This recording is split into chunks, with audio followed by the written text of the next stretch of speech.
নমস্কার বন্ধুরা, কেমন আছেন সবাই? টিনা লাইফস্টাইলে আপনাদের স্বাগতম। আজ বের হয়েছিলাম আমরা, আজ বলতে কালকে রাতে বের হয়েছিলাম দীপাবলির লাইটিং দেখতে। আমাদের এই বেসপাড়া এলাকা জুড়েই পুরো লাইটিং করেছে, খুব মজা লাগছে, বেশ উৎসবমুখর পরিবেশ মনে হচ্ছে। এই যে সন্ধ্যাবেলার দিকে ছেলে মেয়েকে নিয়ে আমরা দুই বোন বের হয়ে পড়েছি। রিকশায় ছেলে মেয়েগুলো দেখছে, দেখেন ছেলেটা কি অবাক চোখে দেখছে, আর মেয়েটা আবার দেখেন ক্যামেরা দেখে হাই দিচ্ছে। কত সুন্দর যে লাইটিং করেছে, এক এক জায়গায় এক এক ধরনের লাইটিং করেছে। তারপরে আমরা একটা রেস্টুরেন্টে যাচ্ছিলাম। এই যে আড্ডাখানা রেস্টুরেন্টে এসেছি। এখানে দেখলাম যে উপরতলাও ওরা স্পেস বাড়িয়েছে। প্রথমে একতলার দিকে ছিল, দোতলার দিকে স্পেসটা বাড়িয়েছে দেখলাম। তারপরে আমরা একতলায় বসবো, তারপর আবার মেয়ে বলছে যে আমরা উপরে বসবো। উপরে তাই দেখতে গেলাম বসা যায় কিনা। তাই এই যে দেখেন মেয়ে আর সবাই যাচ্ছে। মেয়ে দেখেন একা একাই সিঁড়িতে উঠে যাচ্ছে। এই যে উপরে এরকম স্পেসটা বাড়িয়েছে, উপরেও বেশ ভালো লাগছিল, কিন্তু এত পোকা ছিল তাইতে আবার নিচেই নেমে আসতে হলো আমাদের। পোকাতে খাবারে এসে পড়বে, সেই জন্য আর কি আর উপরে বসিনি, তাই নিচে চলে এসেছিলাম। এই যে মেয়ে ততক্ষণে দুষ্টুমি করছে, একবার বসছে, আমরা অর্ডার দিচ্ছি তাই দেখে ও অর্ডার দিচ্ছে। সে এই যে 30টি অর্ডার দিয়ে দিচ্ছিল। আড্ডাখানায় এসি সিস্টেম নাই, তাই আর কি বেশি আসা হয় না, ছেলে মেয়েগুলো গরম লেগে যায়। একটু ঠান্ডা ঠান্ডা ভাব পড়েছে, তাই আর কি ভাবলাম আড্ডাখানাতে নিয়ে যাই, ওদের খাবারগুলো বেশ ভালো থাকে। ছেলে যে টেবিলের পর উঠে দুষ্টুমি করছে, এবার মেয়ে দেখেন কি করছে।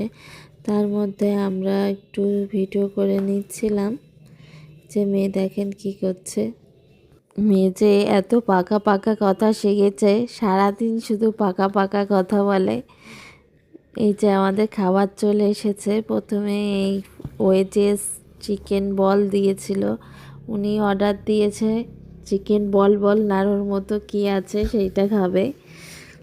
এই যে খাচ্ছে, এই যে কোল্ড কফি খাচ্ছে একটু, আবার চিকেন ফ্রাই খাচ্ছে। আর এই যে ছেলেকে আমরা বাইরের কিছু দিই না, এই যে আলু ভাজা ওয়েজেস সেইটা একটু দিয়েছিল 30টি, তাই একটু খাচ্ছে, আর এমনি বাইরে কিছু ওকে দেওয়া হয় না। আর এই যে মেয়ে দেখেন খেতে খেতে বাইরে চলে যাচ্ছে, ওর পিছনেই দৌড়োতে হচ্ছে। রেস্টুরেন্টে যতক্ষণ ছিলাম দৌড়োদৌড়ি করতে হচ্ছে, ওইখানে যাচ্ছে, তারপরে এই যে আবার চলে আসছে। তারপরে কাবাব অর্ডার দিয়েছিল, তাই আর কি কাবাবের জন্য আমরা ওয়েট করছিলাম। এই যে দেখেন মেয়ে চিকেন বল খাচ্ছে, বেশ মজা পেয়েছে, চিকেন বলই খেয়েছিল, আর ছেলেও ওয়েজেস খেয়েছিল। আর আমাদের জন্য কাবাব অর্ডার করেছিলাম। এই যে কিছুক্ষণ পরে এই যে কাবাব চলে এসেছে। কাবাবটা ভালো ছিল, খারাপ না, সবটুক পারিনি, তাই পার্সেল নিয়ে আসছিলাম, খেতে পারিনি পুরো। তারপরে এই যে দেখেন মেয়ে সব খায়নি, ওই চিকেন বল খেয়েই ওর খাওয়া হয়ে গেছে, আর কিছু খায়নি। যে এখানে তৃষ্টি বলছে যে সোনামে আমার হাতে এখনও ময়লা লেগে আছে, আমাকে একটু টিস্যু এনে দাও। তাই এখানে টিস্যু সব শেষ করেছে, তাই পাশের টেবিল থেকে সোনামাকে টিস্যু এনে দিচ্ছে। তারপর আমরা বাড়ি চলে আসব। এই যে দেখেন কত সুন্দর গেট করেছে, মা কালীর গেট করেছে, কত সুন্দর লাগছে, চারিদিকে আলো আলোয় ভরে গেছে, এত ভালো লাগছিল বেসপাড়া মন্দিরের এই আশেপাশ দিয়ে। আর সব জায়গায় কালী পুজো হবে, তাই অনেক লাইটিং করেছে। এমন লাইটিং দেখে মানুষের মনটাই ভালো হয়ে যায়, একটা আনন্দমুখর চারিদিকে মনে হচ্ছে, কত সুন্দর। এইখানে দেখেন ঝাড়বাতির মতো করেছে। তারপরে আমরা একটু মন্দিরে গিয়েছিলাম, মন্দিরে মা কালী রং করছে, এই দেখে তারপরে বাড়ি গিয়েছি। বেসপাড়ার মন্দিরে অনেক মা কালী রং করছে, সেদিনে কিছু ছবি আপনাদের সাথে শেয়ার করলাম। আজকে ব্লগটা কেমন লাগলো লাইক কমেন্ট করে জানাবেন প্লিজ।